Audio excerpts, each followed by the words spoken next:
Hello everyone, in this video we will discuss a poetry जिसका नाम है Indian summers poem और लिखी है जयंता महापात्रा जी ने। इससे पहले भी हमने इनकी एक दो पोइट्रीज को कंप्लीट किया है। जो इनकी हंगर थी वो भी इन्होंने लिखी थी। हंगर एक बहुत इंपॉर्टेंट पोइट्री हो जाती है एग्जाम पॉइंट ऑफ व्यू से। ये जो पोइट्री है ये बहुत छोटी सी है, थोड़ी सी लाइन्स हैं इसमें और इसमें अलग अलग इमेजरीज का यूज किया गया है। आपके स्क्रीन पे दिखाई दे रहा होगा, over the soothing of the summer wine, over the soothing of the somber wind, priest chant louder than ever, the mouth of Indian opens। तो ये यहाँ पे थोड़ा सा स्टार्टिंग में किसके बारे में बताया गया है? प्रीस्ट के बारे में बताया गया। आफ्टर उसके बाद की लाइंस में देखिए, crocodiles move into deep water. उसके बाद यहाँ पे क्रोकोडाइल की एक इमेजरी का यूज किया गया है। नेक्स्ट है इसमें mornings of heated middens smoke under the sun. उसके बाद यहाँ पे एक जो सन की बीम्स हैं उनका एक इमेजरी प्रेजेंट की गई है। एंड लास्ट में इसमें the good wife lies on in my bed through the long afternoon dreaming still unexhausted by the deep throat of funeral prayer. उसके बाद एक गुड वाइफ की बात की गई है जो कि कहाँ पे लेटी है? लाइज इन माई बेड, जो कि बेड पे लेटी है और उसकी बात करते हैं। और लास्ट की लाइंस में यहाँ पे फ्यूनरल प्रेयर की बात होती है।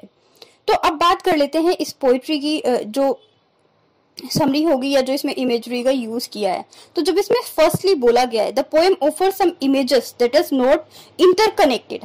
क्यों इंटरकनेक्टेड क्यों नहीं है? क्योंकि जब आप इसको देखेंगे तो स्टार्टिंग में किसके बारे में बता रहा है कि जो एटमॉस्फेयर है उसके बारे में, कि जो विंड्स हैं वो कैसे ब्लो कर रही हैं।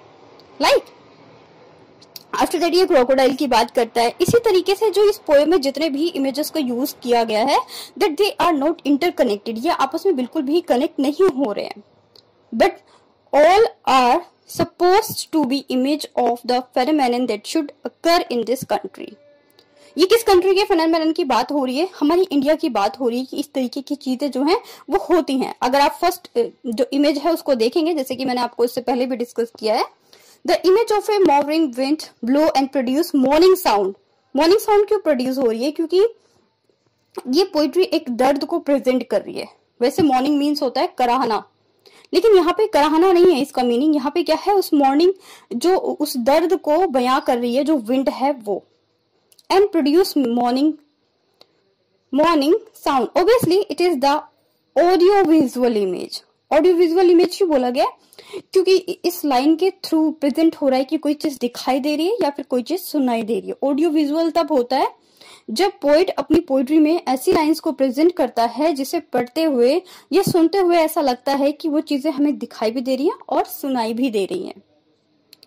Then comes the picture of the priest singing louder.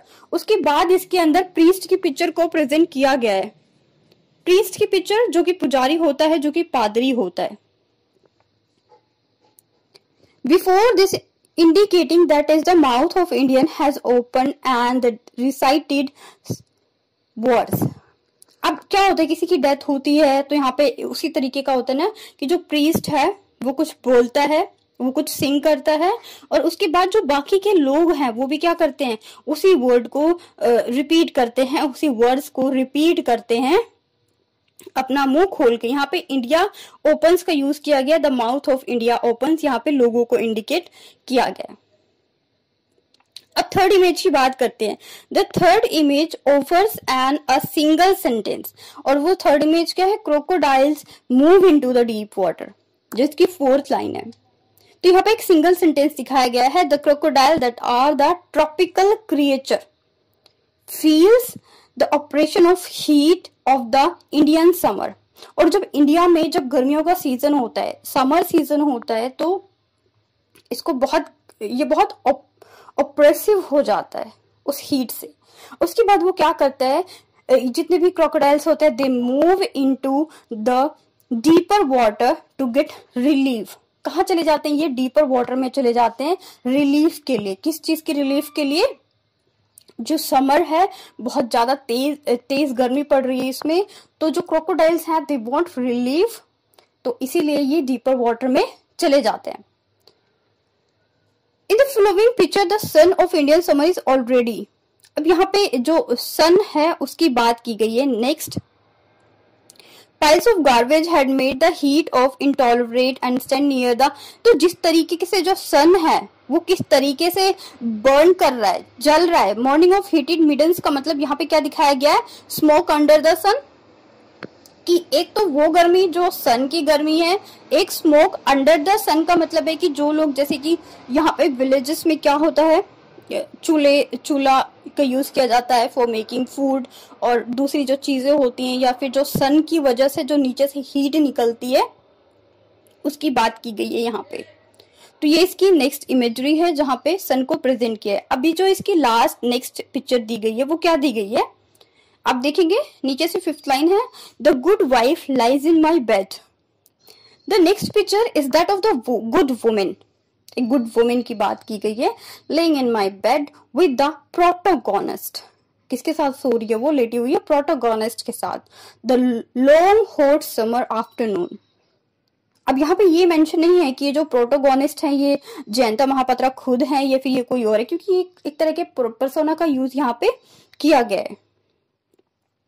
The long hot summer afternoon of Indian has not exhausted her. She continues to live in her dreams about the past and the future.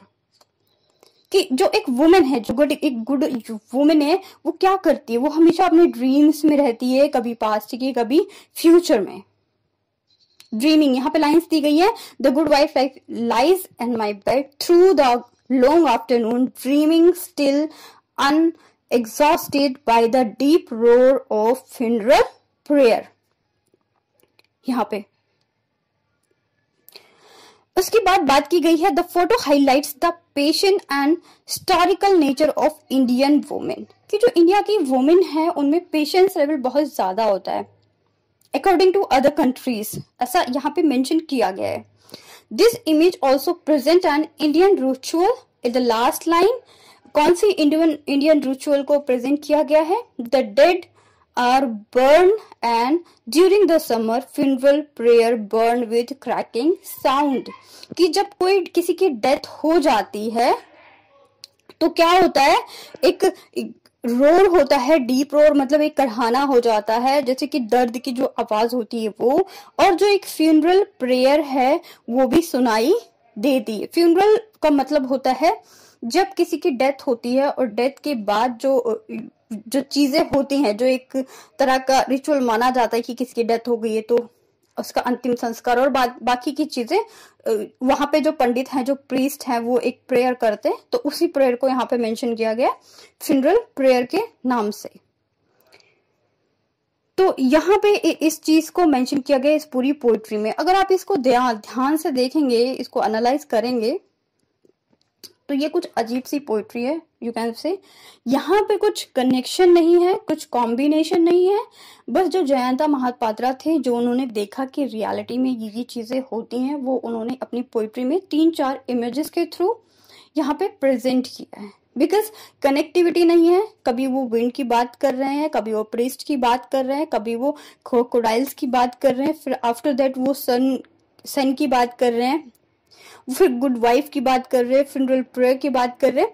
तो इस तरीके से उन्होंने अपनी poetry को organise किया है, लेकिन वो सिस्टमेटिक तरीके से बिल्कुल भी नहीं है। इस पोइट्री को मैंने फिर भी इतना डिटेल में इसलिए इलैबोरेट किया है ताकि जब कभी ये एग्जाम में इसके पॉइंट्स आ जाएं तो आप बिल्कुल भी कंफ्यूज ना हो। मुझे लगता है इस इलैबोरेशन के बाद आप इसको इजिली फाइंड आउट कर लेंगे। अब अगर हम थोड़ी सी बात कर ले किसके बारे में, जयंता महापात्रा के बारे में। वैसे तो जो पोइट से रिलेटेड क्वेश्चन होता है वो कभी आता नहीं है, बट ड्यूरिंग द एक्सप्लेनेशन अगर आप उसे थोड़ा सा बताएंगे तो वो एक गुड इम्पैक्ट डालता है किसके ऊपर, एग्जामिनर के ऊपर। सो जयंता महापात्रा का जो बोर्न हुआ था वो हुआ था 1928 में। कहाँ पे हुआ था, कटक, जो कि कहाँ पे है, ओडिशा में। और इनकी जो एजुकेशन हुई थी वो कहाँ हुई थी, पटना में हुई थी। After that he worked as a physics teacher in Odisha for 36 years. आप देख सकते हैं एक बहुत लंबा टाइम पीरियड होता है, 36 year as a physics teacher इन्होंने काम किया था। He was 38 years old when he began to write poetry and has been a writer. उसके बाद ही इन्होंने, जब 38 ईयर्स होने के बाद इन्होंने पोइट्री में वर्क करना स्टार्ट कर दिया, पोइट्रीज लिखनी स्टार्ट कर दी। और इन्होंने बहुत सारी पोइट्रीज पे काम किया, डजन्स ऑफ द पोइट्रीज पे काम किया। इनके लिए स्पेशलिस्टी ये भी है कि इनको साहित्य अकादमी अवार्ड मिला था। किनको? जयंता महापात्रा जी को। ये पहले इंडियन राइटर थे जिनको साहित्य अकादमी मिला था। और इसके साथ साथ ही अगर हम इनकी उसकी बात करते हैं कि किस धर्म को ये फॉलो करते थे, रिलीजन क्या था इनका, तो ये एक क्रिश्चियन फैमिली से बिलोंग करते थे, इनका क्रिश्चियन रिलीजन था। सो इतनी इंफॉर्मेशन काफी है, इट्स इनफ। कुछ चीजें जो आपको याद रह जाएं वो आप एग्जाम में जब भी आरटीसी के क्वेश्चन आते हैं वहां पे आप इसे पुटअप कर सकते हैं, राइट टू कॉन्टेक्स्ट में जब आप लिखना स्टार्ट करते हैं तो। ठीक है, अब पोइट्री को कैसे करना है कैसे नहीं करना है इसके लिए सेपरेट वीडियो है, आप वहां पे विजिट कर सकते हैं, देख सकते हैं, आपको चैनल प्लेलिस्ट में मिल जाएगी MEG 7 में। मिलेंगे नेक्स्ट वीडियो में विद न्यू टॉपिक और new content. Stay connected. Thank you.